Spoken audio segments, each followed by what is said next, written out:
Este audiolivro é uma produção independente. Se você ver valor no nosso trabalho, considere se inscrever no canal e deixar seu like. Para uma melhor experiência, tenha o texto em mãos e coloque seus fones de ouvido. A boa notícia é que essas questões são facilmente reparáveis. Se uma empresa fizer da cultura do feedback uma prioridade e uma prática, em vez de apenas uma virtude desejada, a mudança será profunda. Os profissionais estão desesperados por feedback, todos queremos crescer. É preciso apenas aprender a dar um retorno de qualidade para que ele venha a inspirar crescimento e comprometimento. O feedback tem sucesso em culturas em que a meta não é ficar à vontade com conversas difíceis, mas normalizar o desconforto. Se os líderes esperam aprendizado verdadeiro, pensamento crítico e mudança, então o desconforto precisa se tornar normal. Sabemos que crescimento e aprendizado são desconfortáveis, e isso vai acontecer aqui, vocês vão se sentir assim. Apenas tenham a mente aberta e abracem essa causa. Esse modelo de desconforto. Queremos que entendam que isso é normal e que será uma expectativa em nossa organização. Vocês não estão sozinhos. Normalizado deve ser adotado em todas as organizações e nas famílias também. Aprendi a ensinar lendo livros sobre pedagogia crítica e engajada de autores como Bell Hooks e Paulo Freire. No início, fiquei aterrorizada com a ideia de que toda educação transformadora passa por caminhos desconfortáveis e imprevisíveis.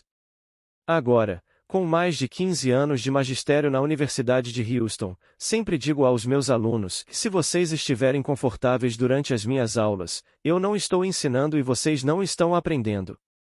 Vai ser desconfortável. É normal e faz parte do processo. O simples processo de fazer as pessoas saberem que o desconforto é normal e que vai acontecer, e explicar por que vai acontecer e por que é importante, reduz a ansiedade, o medo e a vergonha. Assim, os períodos de desconforto se tornam uma expectativa e uma norma. Na maioria dos semestres, um ou outro aluno se aproxima de mim depois das aulas e confessa: ainda não fiquei desconfortável. Estou preocupado. Essas trocas em geral levam a conversas e feedbacks importantes sobre o envolvimento deles e sobre as minhas aulas. O grande desafio para os líderes é convencer sua mente e seu coração de que precisam incentivar a coragem para se colocar em uma posição desconfortável e ensinar as pessoas à sua volta a aceitar o desconforto como parte do crescimento. Quando procuro oferecer uma orientação sobre como dar um feedback que faça pessoas e processos avançarem, eu me volto para as origens de meu trabalho no serviço social. Na minha experiência, o segredo de um retorno de qualidade é enfatizar a perspectiva dos pontos fortes.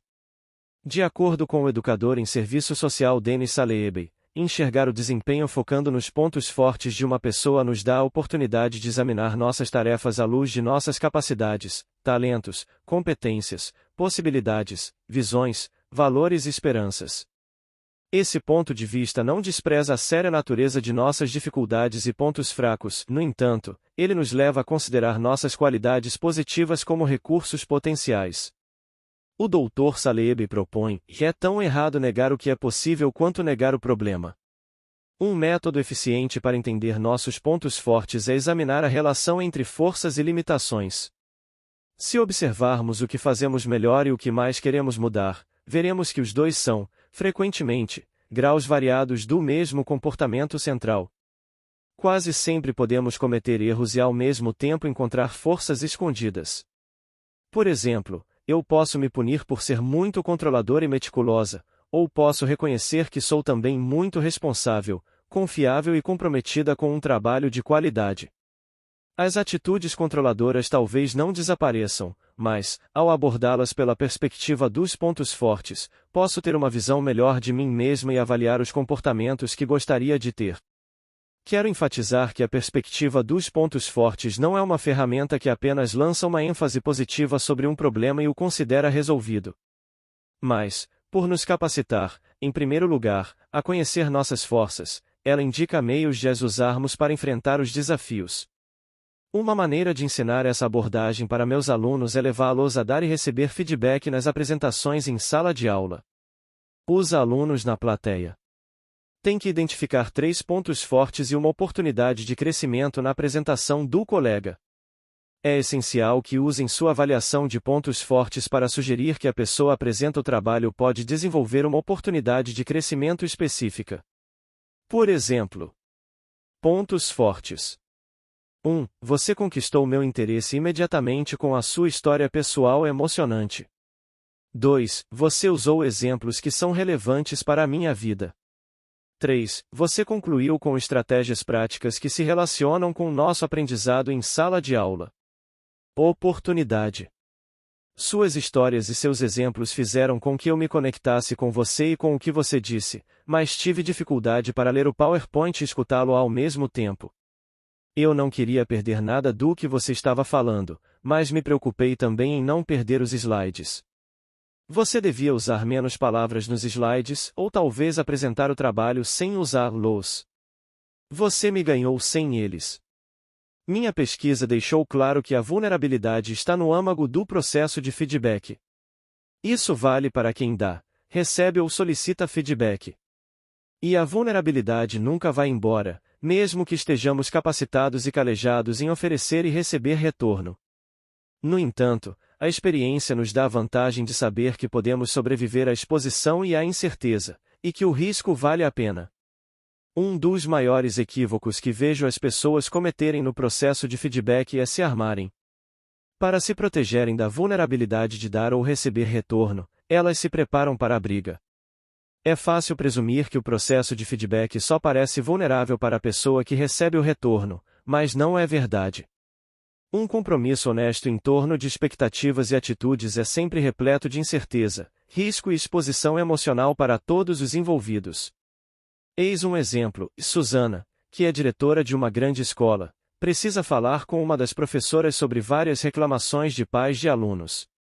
Os pais manifestaram preocupação com o costume da professora de falar palavrões e atender ligações pessoais em seu celular durante a aula, enquanto permite que os alunos saiam da sala, façam bagunça e usem o celular também. Nessa situação, se armar pode assumir várias formas. Uma delas é Susan preencher o formulário de queixa e entregá-lo para a professora quando ela chegar à sala atendendo ao seu chamado. Susan apenas dirá: "E aqui estão as reclamações. Tome ciência de seus erros e assine aqui." E que isso não aconteça de novo.